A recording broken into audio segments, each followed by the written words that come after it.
గురూజీ 72 గంటల్లోనే ఫోన్లోని అద్భుతమైన జ్యోతిష్య పరిష్కారం చూపిస్తారు. నమ్మండి, నమ్మకపోండి, ఇది నిజం. శ్మశాన కాళి రుద్ర చౌడీదేవి ఆరాధకులు నంబర్ 1 వశీకరణ స్పెషలిస్ట్ గురూజీ. మనిషి పుట్టుక నుండి చనిపోయే వరకు వచ్చే అన్ని క్లిష్టమైన సమస్యలకు పరిష్కారం ఇక్కడ లభిస్తుంది. విద్య, ఉద్యోగం, వ్యవహారం, స్త్రీ ప్రేమ, పెళ్లి, సంతానం, స్త్రీ పురుష వశీకరణం, భూవశం, భార్యాభర్తల కలహాలు, కోర్టు సమస్యలు, విడాకుల సమస్యలు, చేతబడి, అప్పుల బాధ, ఇంకా మీకు ఎలాంటి సమస్యలు ఉన్నా 72 గంటల్లోనే. అందరికీ నమస్కారం. ఓం గం గణపతి నమః. ఓం నమః శివాయ. ఓం శ్రీమాత్రే నమః. జ్ఞానానందమయం దేవం నిర్మల స్ఫటికాకృతం ఆధారం సర్వవిద్యానం హయగ్రీవం ఉపాస్మయే. సో ఈసారి వెరైటీగా మనము ప్రతిసారి చంద్రుడు, కుజుడు, శుక్రుడు, గురు సంచారం, శని సంచారం ఇవే చేస్తూ ఉన్నాం కదా. కుజ శని సంచారం ఇవన్నీ బాగా ఎక్కువ చేసాం కదా. సో ఇప్పుడు ఏంటంటే మనము రవి రారాజు, మనకి నవగ్రహాల్లో రారాజు ఎవరు అని అంటే రవి అంటే సూర్యుడు. సో ఈ సూర్య సంచారం గురించి మనం తెలుసుకుందాం. సో ఇప్పుడు ఏంటంటే రవి సంచారం మనకి కర్కాటక రాశిలో జూలై 16వ తారీఖున జరుగుతుందన్నమాట. సో ఎప్పుడైతే రవి సంచారం మెయిన్గా 2 రాశుల్లో జరిగినప్పుడు కాలగణన మనం చూసినట్టయితే కాలం మొత్తం పెద్ద మార్పులోకి గురవుతుంది. ఒకటి మకర రాశి సంచారం, అంటే మకర సంక్రమణం ఎప్పుడైతే రవి జరుగుతాడో అప్పుడు మనకి వేసవి అంటారు చలి తాపం తగ్గి వేసవికి వెళ్తూ ఉంటాం అనమాట. అప్పుడు స్టార్ట్ అవుతుంది. అది స్టార్టింగ్ పాయింట్ మనకి మకర రాశిలో రవి సంచారం జరిగినప్పుడు మనం మకర సంక్రాంతి అని కూడా అంటాము మనము.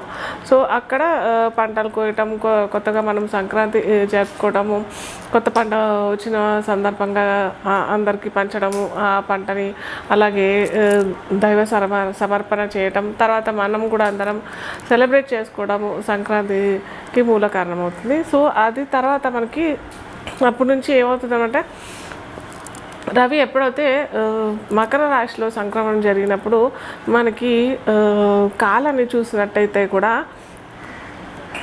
చెప్పాం కదా, చలికాలం నుంచి మెల్లిగా వేసవి తాపానికి గురయ్యే టైం, అంటే భూమి గురయ్యే టైము స్టార్ట్ అవుతుంది. ఎలా అంటే అప్పుడు ఏంటంటే రవికి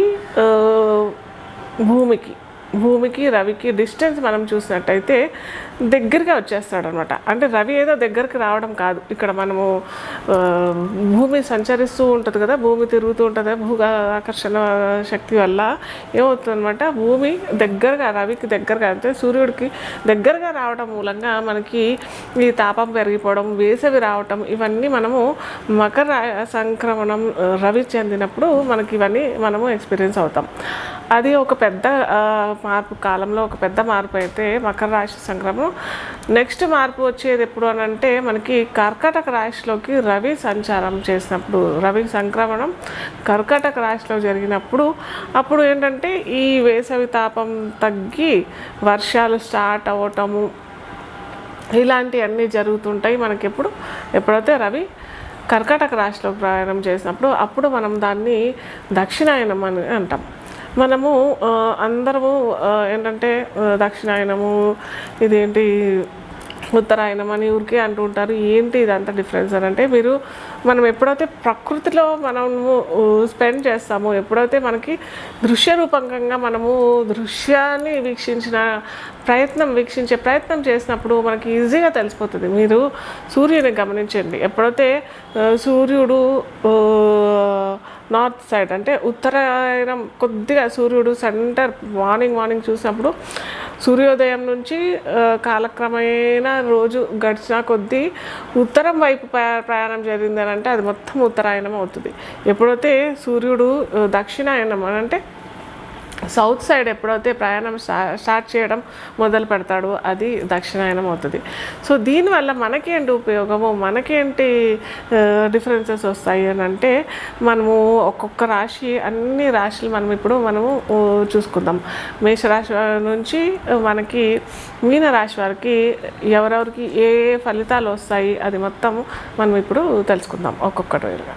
సింహ లగ్నం తెలియని వారికి రాశి అని చూసినట్టయితే సింహ లగ్నాధిపతి ఎవరు అని అంటే మనకి ఇక్కడ రవి వస్తాడు. ఓకే, సో ఇక్కడ రవి ఎక్కడ సంచారం జరుగుతున్నాడు? ఇక్కడ మనకి కర్కాటక రాశిలో సంచారం జరుగుతున్నాడు.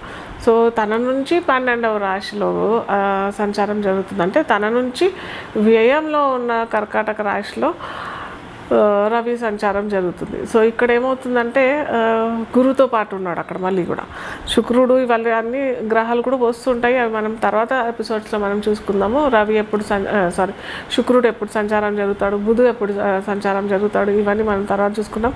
కానీ ఇక్కడ మేజర్గా మనకి ఎఫెక్ట్ అయింది ఏంటంటే గురు సంచారం. అయితే గురు ఇక్కడ అష్టమాధిపతి అవుతాడు, అలాగే పంచమాధిపతి కూడా అవుతాడు సింహరాశి వారికి. సో సంతానానికి సంబంధించినట్టయితే కానీ లేదా మంత్రోపాసనకు అయినా కానీ చాలా మంచి సమయం, అనువైన సమయం అని చెప్పవచ్చు. సంతానోత్పత్తి అంతా సంతానం కోసం ఎదురు చూసే వాళ్ళు చాలామంది ఉంటారు కదా, వారికి కూడా ఇది మంచి తరుణోపాయం. చిన్న చిన్న ఉపాయాలు చేసుకున్నట్టయితే ఖచ్చితంగా సంతానం కలిగే అవకాశాలు కూడా చాలా సత్సంతానం మళ్ళీ చెప్తున్నాను, సత్సంతానం చెందే అవకాశాలు కూడా చాలా ఉంటాయి. ఎందుకంటే ఇక్కడ మనకి సంతాన కారకుడైన రవి, గురువుతో పాటు రవి ఉన్నాడు కదా, వాటికైతే చాలా మంచి అవకాశాలని చెప్పచ్చు. అయితే ఉద్యోగస్తులకైనా కానీ వ్యాపారస్తులకైనా కానీ ఇది అంత మంచి సంచారం కాదు రవి సంచారం. ఎందుకంటే సింహరాశికి అధిపతి అంటే అధిపతి అయితే ఎవరైతే ఉన్నారో రవి, అతనే వ్యయంలో ఉన్నాడు కదా, అంటే నెగిటివ్ హౌస్లో ఉన్నాడు. తన నుంచి వెనకాల హౌస్లో పడిపోయాడు కాబట్టి కొద్దిగా అనవసరమైన ఖర్చులు లేదా హాస్పిటల్ పాలయ్యే అవకాశాలు ఇవన్నీ చాలానే ఉంటాయి. సో ఇవన్నీ కొద్దిగా చూసుకున్నట్టయితే బాగానే ఉంటుంది.